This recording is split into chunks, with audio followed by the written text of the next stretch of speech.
Friends, welcome back to my channel Earth Mom Dehradun. मैं हूं ज्योति और वेलकम है आप सभी का मेरे चैनल पे। चैनल में नए हैं तो प्लीज़ सब्सक्राइब ज़रूर करें, वीडियो पसंद आई तो लाइक ज़रूर करें, साथ ही साथ नीचे एक बेल नोटिफिकेशन है, इसको ज़रूर हिट कर दें ताकि मैं जब भी कोई न्यू वीडियो अपलोड करूँगी आप सभी को उसका नोटिफिकेशन मिल जाएगा।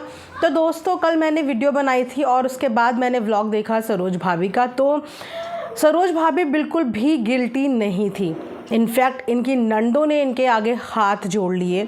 जिस कदर कल सुनीता दीदी का रोते हुए वीडियो आया था, वो औरत मरने तक की बात कर रही थी। हर दूसरी बात पे वो यही कह रही थी कि मैं मर जाऊंगी, मैं मर जाऊंगी। बहुत सारे लोगों का उन्हें देख के दिल पिघला। सपना ने भी आके उनके फेवर में बोला और साथ ही साथ ये भी बोला कि हम हार गए, तुम जीत गई, हम अपनी तरफ से हाथ जोड़ रहे हैं। आज के बाद ना तो हम तुम्हारा नाम लेंगे ना तुम हमारा नाम लेना। एक सिंपल तरीके से अंडरस्टैंडिंग के साथ उन्होंने इस मैटर को ख़त्म करने के लिए यहीं पे बात एंड कर दी और ये भी बोला कि मैं और सुनीता कोई भी तेरे बारे में बात नहीं करेगा और तुम भी हमारे बारे में कोई भी बात मत करना। लेकिन सरोज भाभी तो सरोज भाभी, वो तो अब रुकने का नाम ही नहीं ले रही हैं। जहाँ पे एक तरफ बहनों के घर में मातम छा रखा है, रो रो के बुरा हाल है, उनकी वीडियो का असर उनके परिवार में, उनकी बेटी के ससुराल में, उनके आस पड़ोसी में, उनकी दुकान में, बच्चों में, उनके जो नई ज़िंदगी उनके पति में क्या बीत रही होगी ये इस वक्त वही जानती होंगी। और इसीलिए शायद वो बार बार मरने की बात कर रही थी, क्योंकि उन्होंने पूरी जग हसाई उनकी करा दी है। लेकिन जब कल सरोज भाभी का वीडियो आया तो उनकी बिल्कुल नॉर्मल व्लॉगिंग चल रही थी। उन्हें किसी चीज़ की कोई शर्मिंदगी नहीं थी। She was not at all guilty कि उन्होंने कितनी बड़ी गलती कर दी है। जब सेम चीज़ कालू ने करी थी, यही सरोज भाभी आज भी बोलती हैं, उसने करी जिसने करवाई उसको बोलो। उस वक्त वो वीडियो भी प्राइवेट कर दी गई थी कुछ टाइम के बाद। लेकिन इनके अंदर तो इंसानियत ही नहीं है। वीडियो को पब्लिक हुए ऑलमोस्ट 2 दिन हो गए हैं और ये ऑडियंस से पूछ रही है कि मुझे ऐसा बोला जा रहा है कि वीडियो प्राइवेट करो। इतनी कॉमन सेंस तो आपके अंदर खुद होनी चाहिए, क्योंकि आपने वीडियो में जो बताया है वो सरासर झूठ है, वो बिल्कुल फेक न्यूज़ है। वीडियो की बात आपने बोली, 500-500 रुपये की बात बोली, जबकि आपके पास उन बातों का कोई भी सबूत नहीं है। लेकिन फिर भी आपने अपनी ननद की बदनामी करी, तो आपकी जिम्मेदारी बनती थी कि वो वीडियो आपको तुरंत प्राइवेट करनी चाहिए थी, जैसे कालू ने अपने टाइम पे वीडियो प्राइवेट करी थी।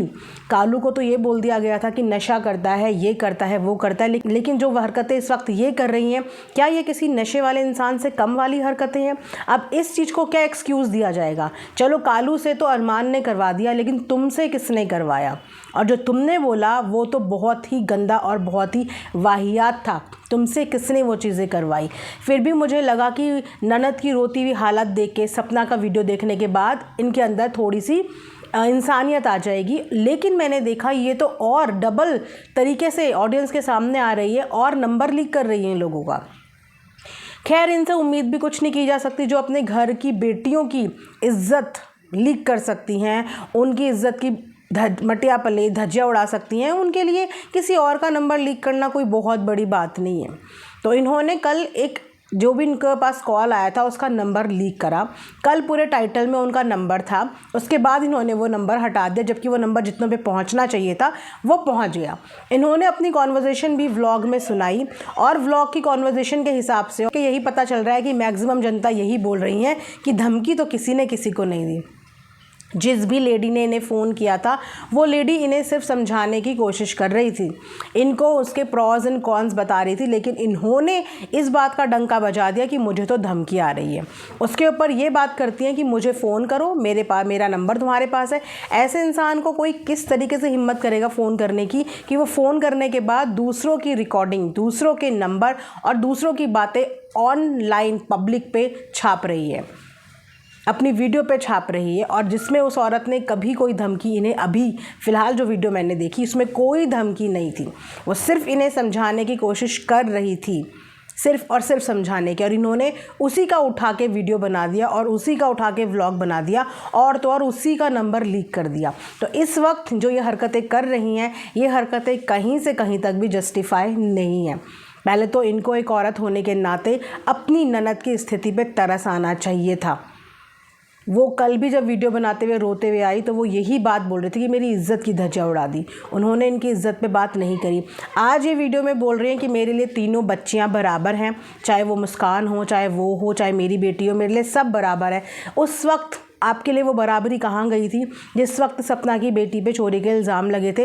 तब आके आपने मुंह खोल के क्यों नहीं बोला कि वो मेरी बेटी है, उसके ऊपर इल्ज़ाम कैसे लगा दिया? वीडियो तो कालू ने बनाई थी, आपने सपोर्ट में उस चीज़ के लिए वीडियो क्यों नहीं बनाई? क्योंकि आपके लिए तो तीनों बेटियां बराबर थी। तब वो बेटियां बराबर नहीं थी जब उस बेटी के लिए वीडियो बनी थी। आज वो बेटियां बराबर हैं, जिसके बारे में आपने सोचा भी नहीं। आपने ससुराल वाली बेटी के बारे में नहीं सोचा। आप माँ और बेटी के बीच में भी दरार पैदा करवा रही हैं। उस वक्त भी आपको देखने जब मुस्कान आई, उन्हीं रीज़न्स की वजह से माँ बेटी के बीच में दरार पैदा हुई, उनके बीच में लड़ाइयाँ हुई।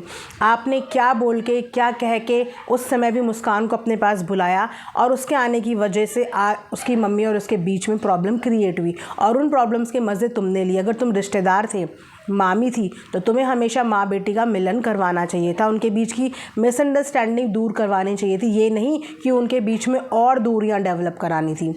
रिश्तेदारी में ऐसे ही चलता है और माँ बेटी के रिश्ते में आपको उन दोनों को एक कराने में हेल्प करनी चाहिए थी। आपने उस वक्त नहीं किया और आज उनके लिए सारी बच्चियां बराबर हैं।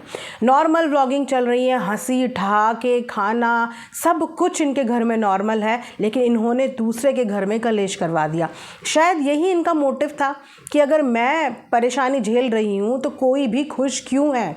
शायद इसी चीज़ का इन्हें जेलसी थी, लेकिन इनकी जो परिस्थिति है वो सिर्फ इनके पति की कमी की वजह से है।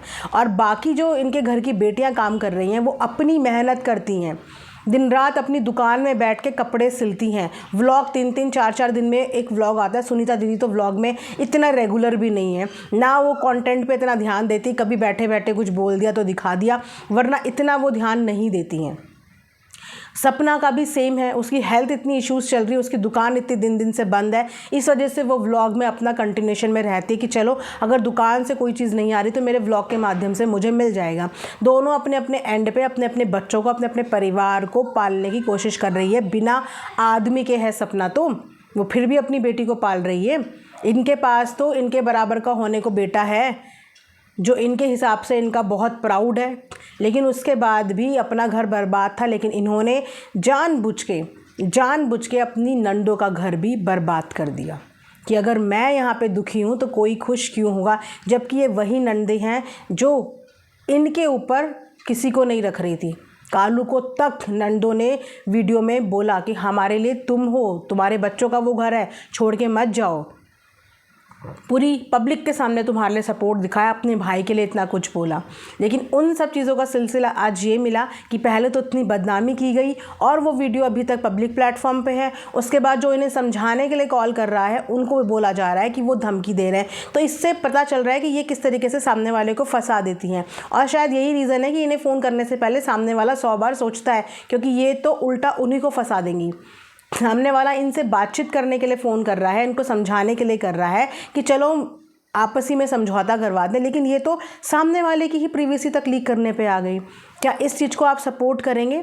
एक औरत जिन्हें हम जानते भी नहीं, जो सोशल मीडिया पे शायद है भी नहीं, वो इन्हें फ़ोन करके सिर्फ समझाने की कोशिश कर रही है कि ये चीज़ें सही नहीं हो रही हैं, तूने जो बोला वो वाकई में गलत है। एक बहुत रॉन्ग स्टेटमेंट दिया, और अगर दे दिया था तो क्या उस स्टेटमेंट का क्लैरिफिकेशन उन्होंने दिया कि मैंने जो बोला था मैंने गुस्से में बोल दिया, इसका सच्चाई से कोई मतलब नहीं। सामने वाले के घर में पूरा तूफ़ान मचा हुआ है, उसकी घर गृहस्थी उजड़ने को है, वो मरने की बात कर रही है, खुदकुशी करने की बात कर रही है इनकी वजह से। अगर कल को सुनीता दीदी को कुछ हो जाता है तो उसकी जिम्मेदार कौन होगी? तभी भी ये पब्लिक से पूछेंगी, तभी भी क्या ये पब्लिक से पूछेंगी कि मैं वीडियो डिलीट कर दूं, उन्होंने ऐसा कर दिया, या उनके कुछ करने का इंतज़ार ये इस वक्त कर रही हैं? दूसरों के नंबर लीक करना, दूसरों की कैरेक्टर पे बात उठाना, उसके बाद बोलना बच्चियाँ सांझी हैं। जब आपने उन बच्चियों की माँ की इज़्ज़त की परवाह नहीं करी तो वो बच्चियाँ सांझी कैसे हो गई? उन बच्चियों को आपने अपना मान कैसे लिया? जब उनकी माँ की इज़्ज़त की इन्होंने परवाह नहीं करी तो वो बच्चियाँ आपकी हो ही नहीं सकती, ना ही आप उन बच्चियों को अपना मानती हो। ये सिर्फ बोलने वाली बातें हैं। इस वक्त ये बार बार अभी भी अरमान पायल का नाम भी ले रही हैं। ना मैं अरमान से डरती, ना मैं पायल से डरती, ना मैं किसी से डरती। अरे आपको तो डरा ही कोई नहीं रहा, इनफैक्ट आपने सबको डरा के रखा हुआ है। आप अकेली पूरे परिवार पे भारी पड़ रही हैं कि उन लोगों की हिम्मत नहीं हो रही है आपको फ़ोन करने की, आपसे बात करने की, क्योंकि आप कौन सी बात तोड़ मरोड़ के कहाँ पे पेश कर दें वो सब ने देख लिया। तो अब तो कोई चाहकर भी इनसे पैचअप करने के लिए कॉल नहीं करेगा जब तक कोई पंच परमेश्वरों को सामने ना बिठाए, मतलब जब तक कोई पंचों को सामने ना बिठाए। ऐसे इंसान से अकेले बात करना बहुत हानिकारक होता है, क्योंकि वो बात का क्या आगे बता दे कुछ नहीं पता।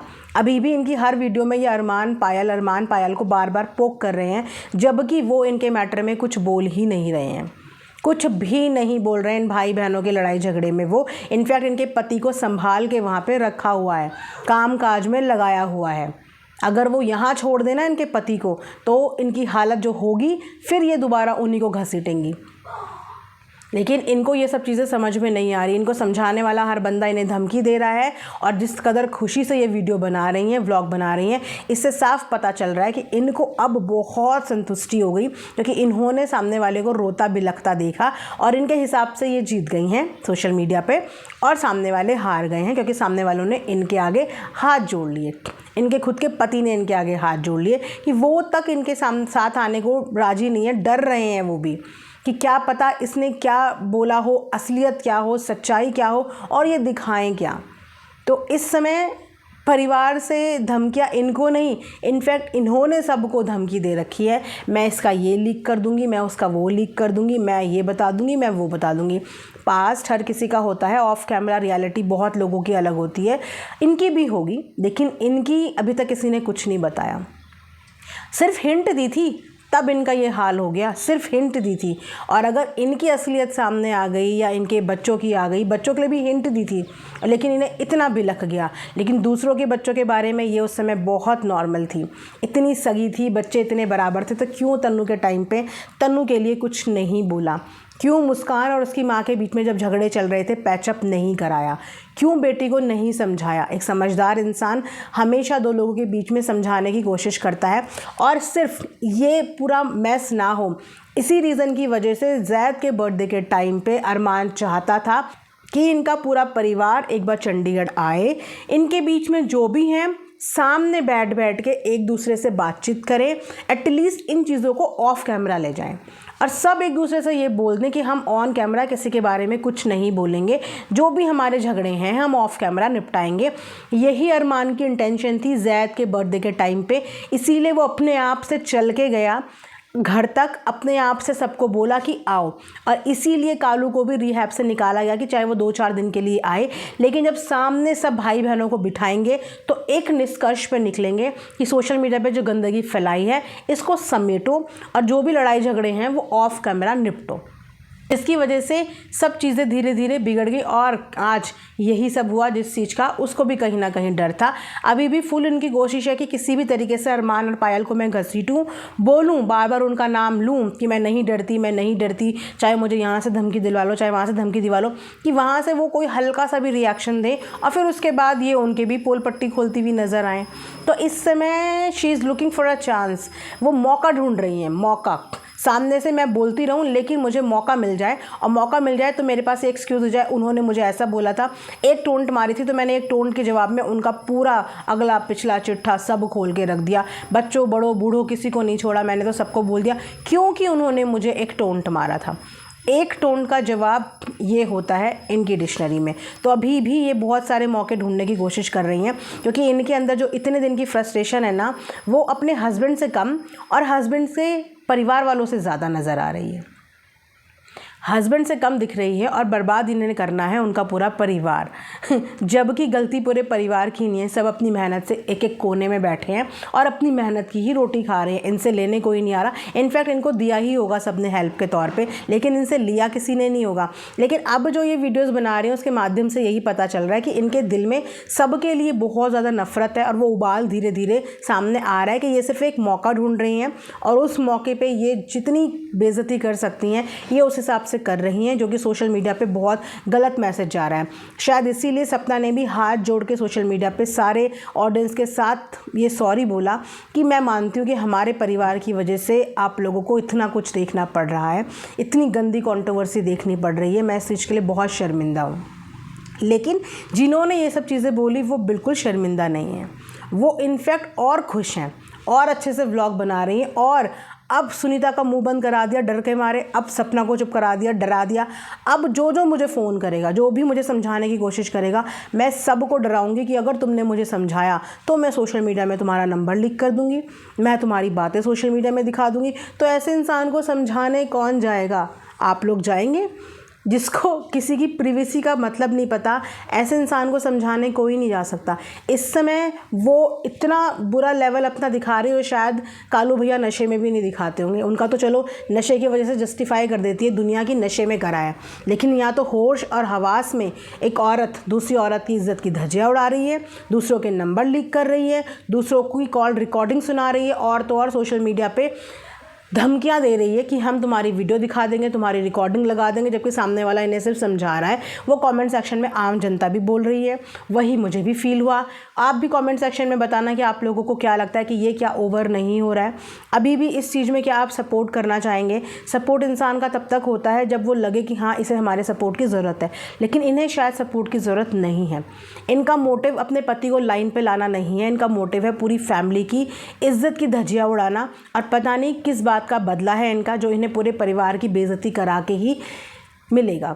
अब ये यही जाने कि क्या है और क्या नहीं है। बाकी आप कमेंट सेक्शन में जनता है, आप भी बखूबी जानते होंगे और आपका भी एक नज़रिया होगा इस चीज़ को देखने का। मैंने यहाँ से बैठ के अपना नज़रिया शेयर किया, आप में से बहुत लोगों का मेरे जैसा हो सकता है, मुझसे अलग भी हो सकता है। तो प्लीज़ आप लोग कमेंट सेक्शन में अपना बताइएगा। ये वीडियो यहीं पे एंड करती हूँ। Thanks for watching earth Mom Dehradun.